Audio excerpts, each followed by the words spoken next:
चंद्रघंटा की व्रत कथा। माँ चंद्रघंटा की व्रत कथा नवरात्र के तीसरे दिन सुनी जाती है।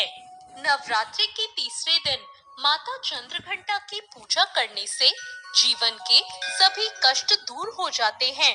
मान्यता ये भी है कि माता चंद्रघंटा की व्रत कथा पढ़ने या सुनने से बुरे ग्रहों के प्रभाव खत्म हो जाते हैं।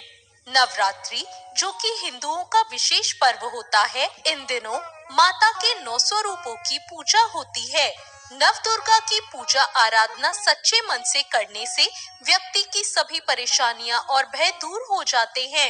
नवरात्रि के तीसरे दिन माता चंद्रघंटा की पूजा करने से अशुभ ग्रह के प्रभाव खत्म होते हैं। धर्म के अनुसार देवी चंद्रघंटा की पूजा करने से व्यक्ति के अंदर निर्भयता, सौम्यता और विनम्रता जैसी प्रवृत्ति उत्पन्न होती है। देवी का यह रूप अत्यंत शांत और सौम्य है। माता के सिर पर अर्घ चंद्रमा और मंदिर के घंटे लगे रहने के कारण देवी का नाम चंद्रघंटा पड़ा है। माँ चंद्रघंटा अपने वाहन सिंह पर उठकर अपने 10 भुजाओं में खड्ग, तलवार, ढाल, गदा, पास, त्रिशूल, चक्र और धनुष के लिए मुस्कुराती मुद्रा में दिखाई पड़ती हैं। क्या आप भी मेरी तरह नवरात्रि का व्रत करते हैं? अगर हाँ, तो आइए सुनते हैं माता चंद्रघंटा की व्रत कथा। हिंदू शास्त्र के अनुसार जब देवी देवताओं और असुरों के बीच लंबे समय तक युद्ध चल रहा था, तब असुरों के स्वामी महिषासुर ने देवताओं पर विजय प्राप्त कर इंद्र का सिंहासन छीन लिया और खुद स्वर्ग का स्वामी बन बैठा। इसको देखकर सभी देवतागण काफी दुखी हो गए।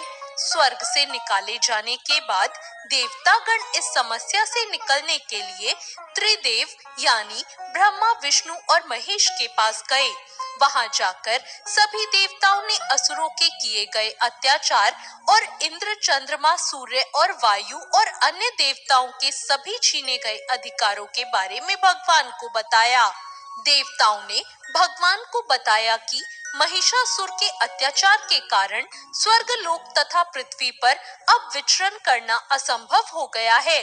तब यह सुनकर ब्रह्मा, विष्णु और भगवान शिव शंकर अत्यंत क्रोधित हो गए। उसी समय तीनों भगवानों के मुख से एक ऊर्जा उत्पन्न हुई। देवता गणों के शरीर से निकली ऊर्जा एक साथ मिल गई। यह ऊर्जा 10 दिशाओं में व्याप्त होने लगी। तभी वहां एक कन्या उत्पन्न हुई। तब शंकर भगवान ने देवी को अपना त्रिशूल भेंट किया। भगवान विष्णु ने उनको चक्र प्रदान किया। इस तरह सभी देवताओं ने माता को अस्त्र शस्त्र देकर सजा दिया। इंद्र ने भी अपना वज्र और ऐरावत हाथी माता को भेंट किया।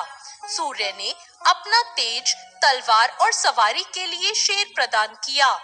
तब देवी सभी शस्त्रों के साथ महिषासुर से युद्ध करने के लिए युद्ध भूमि में आ गई। उनका यह विशाल रूप देखकर महिषासुर भय से कांप उठा।